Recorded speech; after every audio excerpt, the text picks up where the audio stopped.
Olá pessoal, tudo bem com vocês? Eu queria agradecer as várias manifestações do post que eu publiquei falando sobre dissonância cognitiva e como que ela atua na sociedade. De verdade, foram vários comentários muito interessantes que me estimularam a falar um pouco mais sobre esse assunto. Porém, essas sugestões vieram com várias perspectivas, né? A busca da felicidade constante, a compreensão mais profunda da dissonância na sociedade no momento atual e também uma abordagem das relações com o consumidor. Bom, eu pretendo depois falar sobre essas perspectivas, porém, uma me chamou muito a atenção e me fez refletir. Não apenas como professor, mas também como um profissional do mercado de comunicação. Essa sugestão foi mandada por uma pessoa que deu a seguinte ideia: qual é o papel do publicitário em relação à dissonância cognitiva? Essa pergunta em forma de sugestão é uma abordagem bastante interessante a partir do momento que se questiona a responsabilidade do profissional de comunicação, né? O publicitário, o criativo, e coloca ele como um personagem central de uma trama onde ele surge como um grande vilão, né? Até aí tudo bem. Eu penso que na sociedade existem outros profissionais que, dependendo da situação, também vão enfrentar esse dilema, né? Por exemplo, advogados, juízes, médicos, por causa dos seus posicionamentos, das suas decisões ou procedimentos, eles poderão ir de heróis a vilões, por uma parte da sociedade, de uma hora para outra. E, portanto, precisam conviver com esse estigma. E para a gente iniciar essa discussão, vamos voltar lá na dissonância cognitiva e o principal conceito que era trazido pelo Leon Festinger. O psicólogo, ele se refere a todas as experiências humanas que rotineiramente o indivíduo está sujeito a vivenciar e que é um processo final, ou seja, após a ação ter ocorrido. Assim, a dissonância cognitiva é uma inconformidade entre a maneira que agimos e da maneira como pensamos. Vou dar um exemplo. Algumas pessoas acreditam serem justas as vagas para deficientes em salas de cinema, mas as usam quando vão assistir filmes. Deu para entender?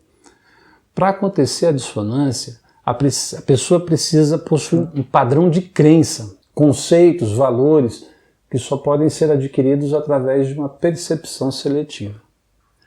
E é aqui que realmente seleciona as informações para ter como crível aquilo que ela procura. A busca pela informação é que dará a ela o sentido de tomada de decisão. Uma vez entendido isso, vamos para uma questão então mercadológica, portanto, no marketing.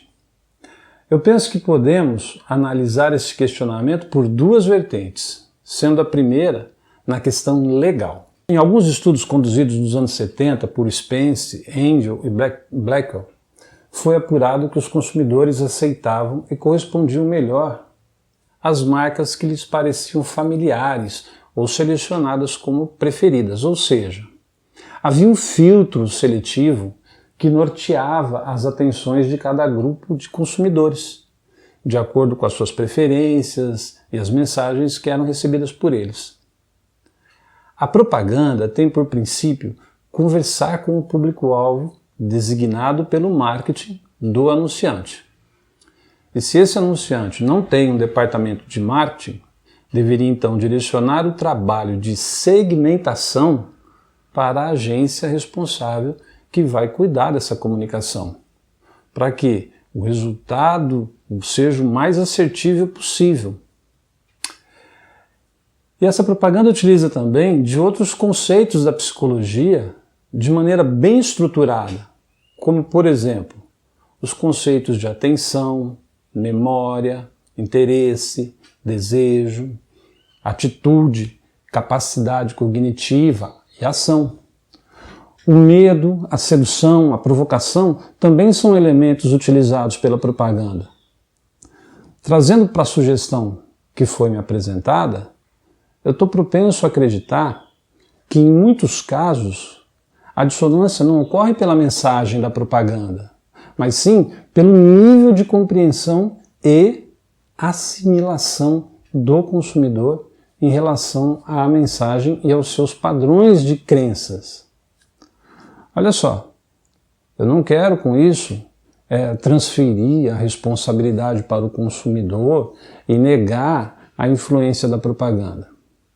Mas, pensa comigo, se o indivíduo recebe uma oferta de um carro e mesmo ciente da sua condição financeira, ele opta em sair de casa, ir até a concessionária e fazer um financiamento sabendo que não terá como pagar, a dissonância está no indivíduo, que, dentro das suas crenças e valores, ele acredita que o carro, por exemplo, vai mudar a vida dele, que ele vai conseguir se estabelecer melhor, se mostrar melhor. É evidente que a propaganda tem as suas responsabilidades enquanto elemento de influência de compra. E sempre que isso ocorre, ela responde por suas ações. Se não de maneira jurídica legal, pela força inexpugnável do mercado, que vai massacrá-la. Para isso, nós temos uma excelente e renomada instituição, CONAR, cuja a sua principal missão é impedir que a publicidade enganosa ou abusiva cause constrangimento ao consumidor ou às empresas e defender a liberdade de expressão comercial. E a gente tem ainda o CDC, que é o Código de Defesa do Consumidor, cujo objetivo é suprir a vulnerabilidade do consumidor, conscientizar consumidores e fornecedores quanto aos seus direitos e deveres nas relações de consumo e dar celeridade às soluções dos conflitos decorrentes dessas relações de consumo. Ainda um outro objetivo dos códigos de defesa é harmonizar as relações de consumo. Dito isso, a gente tem a segunda vertente dessa discussão, e que eu entendo ser a mais atrativa do ponto de vista filosófico. Mas isso eu vou deixar para um próximo vídeo, e eu conto com vocês para darmos continuidade a esse debate. Se você gostou, compartilha, comenta, fala aqui comigo. Eu te espero. Valeu? Bom final de semana.